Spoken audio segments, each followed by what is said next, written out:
From the smallest termites weighing less than 1 gram to the gigantic elephants stepping in at 5,000 kilograms, the most magnificent of animals can thrive on a completely plant-based vegan diet.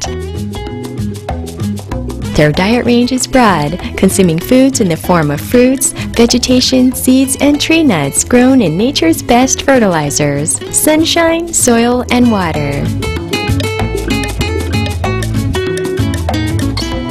Living in accordance with nature, these marvelous herbivores inhabit the virgin forests, native plains, deserts, rivers, and oceans of this magnificent planet which we are privileged to share.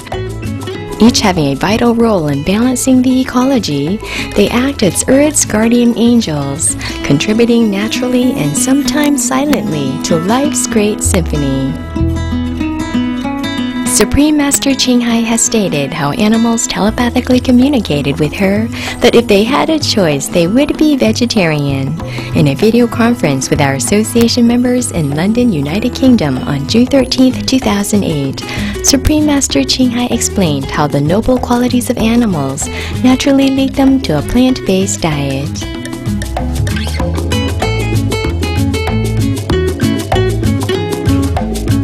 Meat eating is not fit for anyone, not even animals, but sometimes they don't have choice, they have to do it.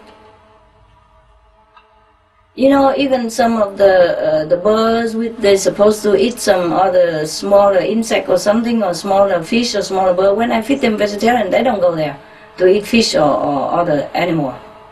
They continue to come to my house to eat vegetarian. Even my dogs, they refuse meat. They don't eat meat anymore. After they've been with me and vegetarian, they know vegetarian is good, they don't eat meat.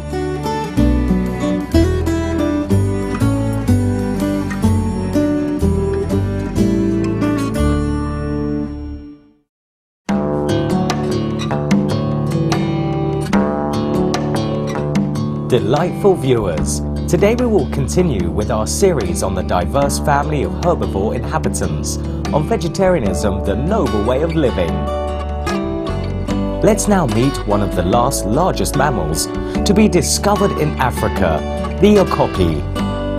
The okapi's name originates from the indigenous African Wambati word of oapi, and more previously had been called the ati.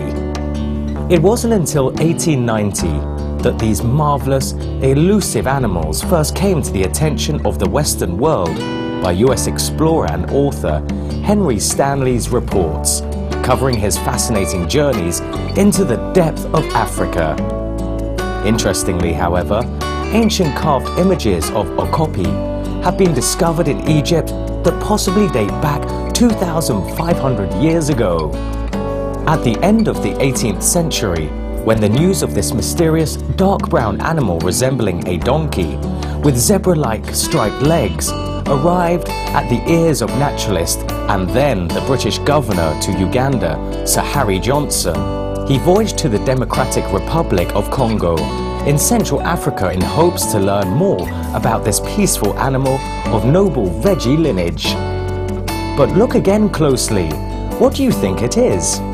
Under first investigation, okapis were thought to have come from the horse family, but upon closer examination of the evidence, it was discovered that they were really forest giraffes, and not a kind of horse at all. The existence of okapi, officially named the Okapiya johnstoni, was made known to the scientific community of the Western world in the year 1901.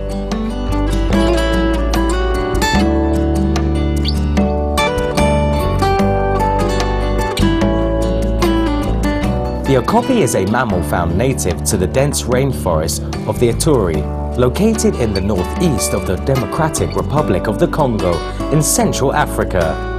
The most distinguished feature of these beautiful vegan animals is perhaps their unique appearance. With striking horizontal white and black stripes on their front and back legs, the okapi is easily mistaken as a zebra, especially from a long distance. However, okapi is the only living relative of the giraffe. If you take a good look at their heads, you'll surely notice the resemblance. although their necks are much shorter, they have a similar body shape. The most giraffe-like feature of the okapi is their large upright ears and sticky, long, blue-grey tongue, which is used for plucking buds, leaves and branches from the bushes, as well as for grooming. In fact, their tongues are so long that they can use it to wash their eyelids and clean their ears inside out. In addition, both giraffe and okapi walk in a similar gait, in which both of their front and hind legs on the same side of the body move simultaneously rather than moving alternating legs on either side like other ungulates. The average length of an okapi is about 2.5 meters, and average height at the shoulders is about 1.5 meters. They have tails 30 to 42 centimeters in length that end in a tuft. Females are usually slightly redder in color and taller than the males. An okapi weighs anywhere from 200 to 250 kilograms. The males have 2 to 5 short skin covered horns called ossicorns on their forehead not exceeding 15 centimeters, and females only have small knobs. Their necks are thick and their hooves are cloven. The plush, velvety, dark purplish, reddish or blackish brown fur of the okapi is oily so it can repel water to keep them dry on rainy days.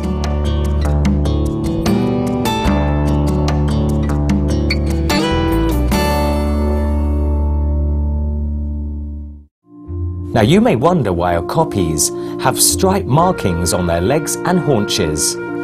Actually, this gives them great camouflage when standing in the partial sunlight that filters through the rainforest. The stripes may be useful to the young okapis as they follow their mothers through the dense forests, and may also help the adult okapi to find each other. Female okapis travel about half a mile every day in search of food, while the males, because their ranges are larger, wander about 2.5 miles per day in their territory. The chivalrous males will gladly share food in their home range with female visitors.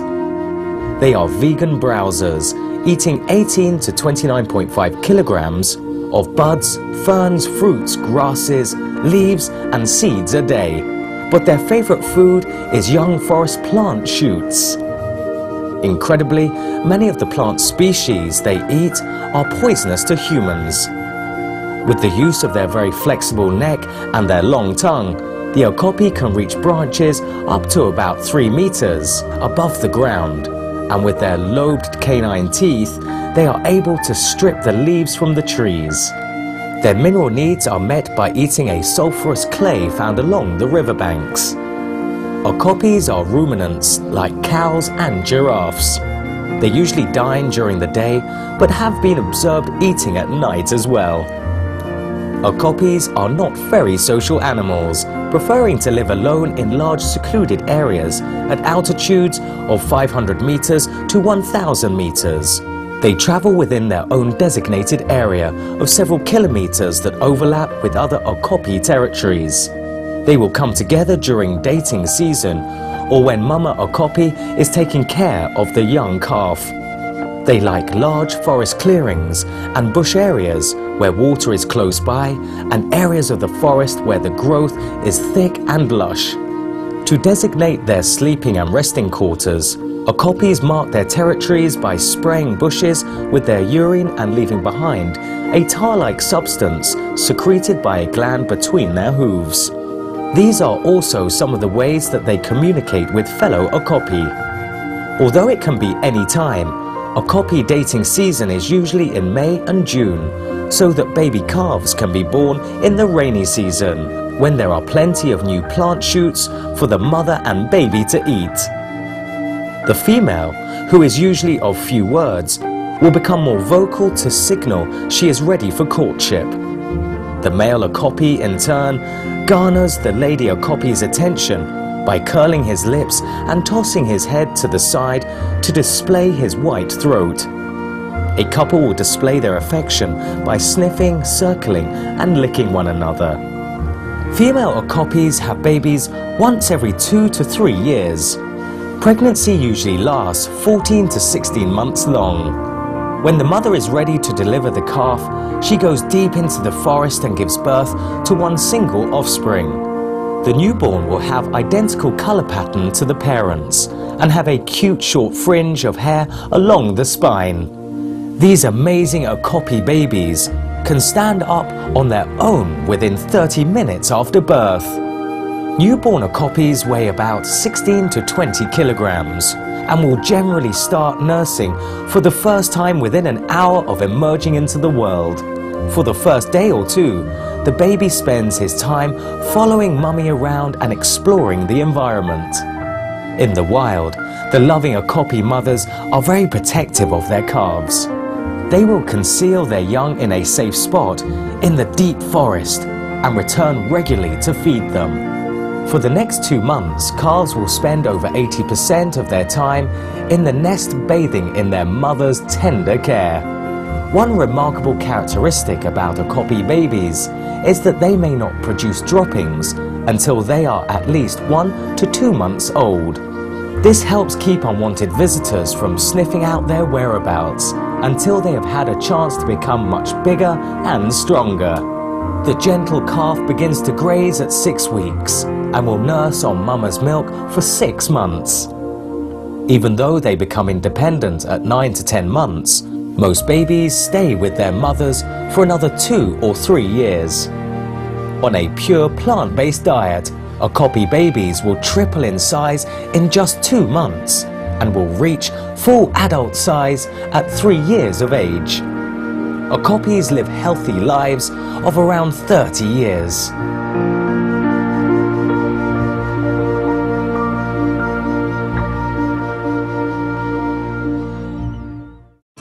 With their simple and healthy raw vegan lifestyle, Okapis have plenty of energy all day long.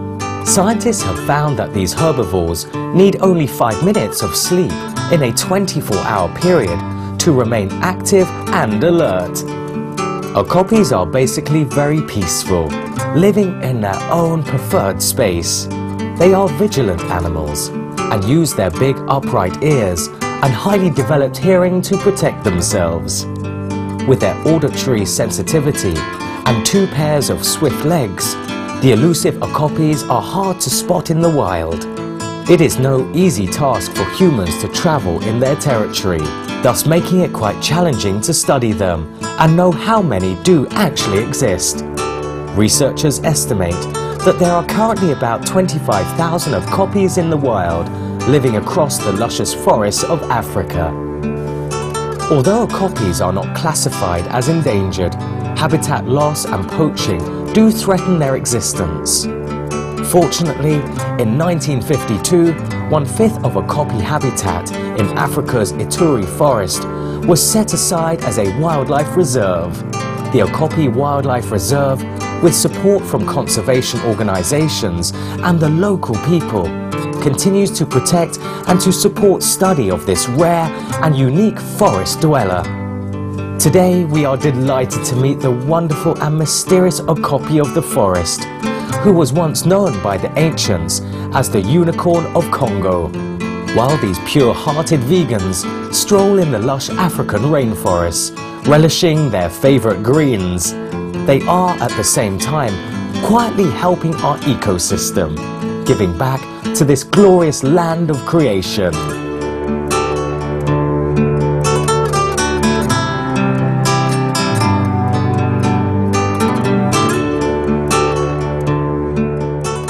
Endearing viewers, thank you for joining us on Vegetarianism, the Noble Way of Living. We'll see you again next Thursday to meet more brilliant wildlife from our Earth's large veggie family. Coming up next is Between Master and Disciples. Blessed be those who treasure all lives that beautify our verdant world. For more details, please visit www.suprememastertv.com/veg.